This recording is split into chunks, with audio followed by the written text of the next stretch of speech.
बिहार का भ्रष्टाचार नेता, बिहार का भ्रष्टाचार डॉक्टर और बिहार का भ्रष्टाचार रूल। ये मेरा रूल नहीं है सर वहाँ जाते हैं का तो टाइमिंग बाहर में लिखा हुआ, जाके पढ़ सकते हो। ओपीडी अभी बंद है सर, तो इसका भी कोई इलाज नहीं होगा। मेरे पास इसका कोई इलाज नहीं है। सुपौल डिस्ट्रिक्ट की जिला पड़ रहा है, सुपौल जिला पड़ रहा है और जिला का ये अस्पताल है, नहीं है इलाज करने के लिए। ओपीडी बंद है, अभी इलाज नहीं होगा, कोनो इलाज नहीं। बार रात वेट करो, सुबह में खुलेगा तो इलाज करवाओ, नहीं तो घर जाओ। अभी हम सदर अस्पताल सुपौल में है और हमारे पास एक मरीज है जो कि सिमराई में इलाज करवाया है। आपको सिमराई में क्या बोला गया? बोला सदर हॉस्पिटल जाने के लिए, वहाँ पे बंडेज होगा तुम्हारा। कितना दूर से आए हैं आप? हम अभी 50 किलोमीटर से दूरी से आए हैं। वहाँ आपको बोला गया था आप यहाँ इलाज हाँ, करना, और यहाँ क्या बोला जा रहा है? यहाँ बोला जा रहा है कि डॉक्टर नहीं है, अभी नहीं होगा, सुबह होगा कल 6 बजे। तो सरकारी अस्पताल में भी अगर डॉक्टर का कमी है तो कहाँ जा रहा है बिहार का विकास? जबकि डिस्ट्रिक्ट है सुपौल, एक डिस्ट्रिक्ट, और यहाँ डॉक्टर अवेलेबल नहीं है हड्डी का जो कि इसका इलाज करे। एक्सीडेंटली हाथ टूटा हुआ है सर, पहले आप लड़ाई देखिएगा, पहले आप मरीज को देखिएगा। हम तो पुर्जा के हिसाब से चलेंगे। हाँ, पुर्जा में क्या लिखा हुआ है कि मतलब जहाँ से है वहाँ लिखित ही होगा, फिर वहाँ जाएंगे, वहाँ से लिखित करा के आएंगे तभी हो पाएगा। आप जाकर के पूछ सकते हैं, किससे पूछेंगे सर? डॉक्टर से जाकर पूछिए या लिखा के दीजिए। अगर अभी किसी पेशेंट का एक्सीडेंट हो जाता है, उसका हाथ काटी टूट गया, ठीक है, उसको इलाज करवाना है, वो आपके पास आएगा अभी, ठीक है, तो आप क्या बोलेगा उसको भरत वेट करने के लिए? आप उसको भरत वेट करवाइएगा वेट क्या करेंगे? हम डॉक्टर हम थोड़ी ना हैं। तो बिल बना के दीजिए, पुर्जी बना दीजिए ना सर। बना के देंगे ना, लेकिन इस हाँ। प्रकार के पेशेंट का नहीं देंगे। जिसका रेफर नहीं है उसका नहीं देंगे। जिसका रेफर नहीं है उसका नहीं दीजिएगा। और यहाँ पुर्जी बनाने से सीधा मना कर दिया गया।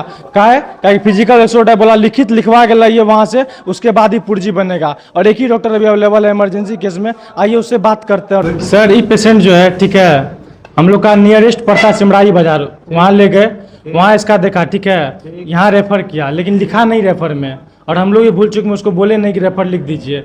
हम लोग 50 किलोमीटर सफर करके आए अभी बाइक से, ठीक है। ये इमरजेंसी में भी तुम खड़े हो जी। इमरजेंसी में हम यहाँ पर या तो रेफर्ड पेशेंट को देखते हैं या हमारे पास जो डायरेक्ट इमरजेंसी आता है उसको देखते हैं। अगर वहाँ से रेफर नहीं किया है जी, तो ओपीडी में कल तुमको दिखाना होगा, या तो वापस वहाँ जाके बोलो रेफर करने के लिए। तो सर ओपीडी अभी खुला होगा? ये मेरा रूल नहीं है सर वहाँ जाते हैं का तो टाइमिंग बाहर में लिखा हुआ, जाके पढ़ सकते हो। ओपीडी अभी बंद है सर, तो इसका भी कोई इलाज नहीं होगा। मेरे पास इसका कोई इलाज नहीं है जब तक ये रेफर लिखा के नहीं आए, क्योंकि ये मारपीट का केस है।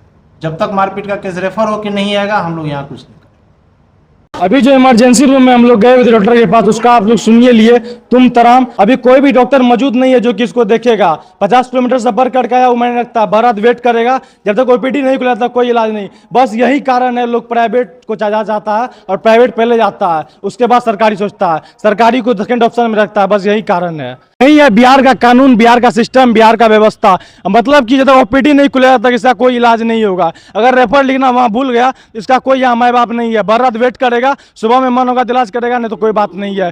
सुपौल डिस्ट्रिक्ट पड़ता है, जिला का हॉस्पिटल है, सदर अस्पताल सुपौल जिला है, और वहाँ का सरकारी अस्पताल है। वहाँ का सिस्टम देख लीजिए कि इस सिस्टम में बात करता है डॉक्टर, जबकि इमरजेंसी में एक ही डॉक्टर है। सबसे पहले हम लोग गए हुए थे, क्या बोला था आपको? बोला पहले इलाज नहीं होगा, रेफर नहीं किया हुआ है, रेफर रहता तो इलाज करे। अच्छा, हड्डी का डॉक्टर नहीं है। अगर अभी इमरजेंसी केस को हो जाता है, किसी का हाथ पैर टूट जाता है इमरजेंसी केस में, वो अगर आएगा यहाँ इलाज कराने तो उसका फिर कोई माँ बाप नहीं है। वो अगर बैंडेज करवाएगा तो उसका कुछ नहीं है यहाँ पे, लेकिन नहीं कर रहा है तो हम क्या कर सकते हैं इसके लिए?